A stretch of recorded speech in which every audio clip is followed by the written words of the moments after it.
how do you even start to eulogize a man of the stature of the Right Honorable Engineer Dr. Raila Amolo Odinga? A man who, he himself, was a force of nature. A man who moved the crowds with a charisma unimaginable. A man who dedicated his entire life to his country.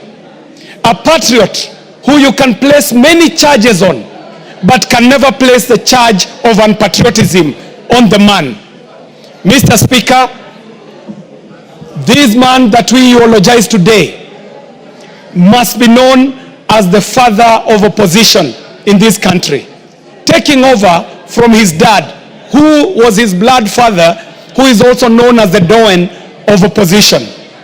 Mr. Speaker, I stand here on behalf of my family and the people of Dagoretti South constituency to pass my condolences to the family of this great Kenyan, because the world has lost an icon.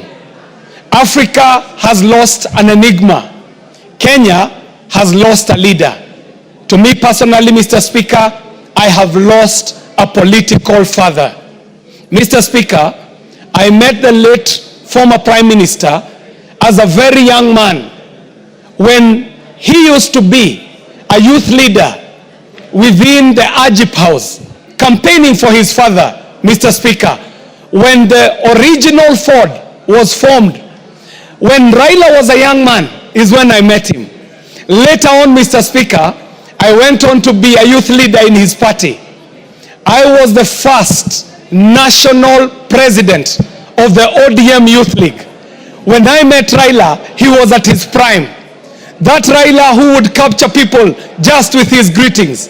The man who would walk into these rallies and he would lift one hand and he would say, "Haya, haya," and the world would go silent. And he would lay out the history of the country to the people. And when he had captured the attention of these crowds, he would end it on a high. Tendawili, tendawili, na watu kilera hata hii nini yetu takuwa chama. Mr. Speaker, this is the gentleman that I eulogize. A man who picked me up when I was trying my skills in politics as a young man, took me to Dagoretti, introduced me to the people of Dagoretti, delivered an election for me in an election that he himself also won. Mr. Speaker, Raila Odinga won the election of 2007. But try as we did to swear him in, this gentleman told us that even as we are approaching the election of 2007, we will have to be cautious to ensure that we leave a country for the future. Mr. Speaker, I want to pass my condolences to my colleague, the Honorable Ruth Odinga, our colleague in Senate, the youth leader, the Gen Z himself, Dr. Oburu Odinga, to the children, Rosemary, Winnie, Junior, and posthumously, my very good friend, Fidel Odinga. Here, we want to thank this family for sharing such a consummate patriot with Kenyans. When Kenya called him Baba, we meant it.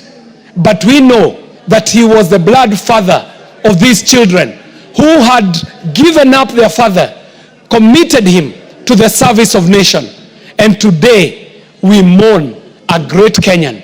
And as I said, Mr. Speaker, the world mourns a great icon. Kenya will be mourning an enigma, and so will Africa. But for me, Mr. Speaker, I want to eulogize a great patriot who also happened to be my political father.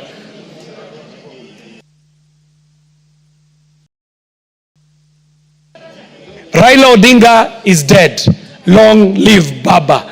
Haya, haya, thank you. Haya, tendawili, tendawili, tendawili, tendawili.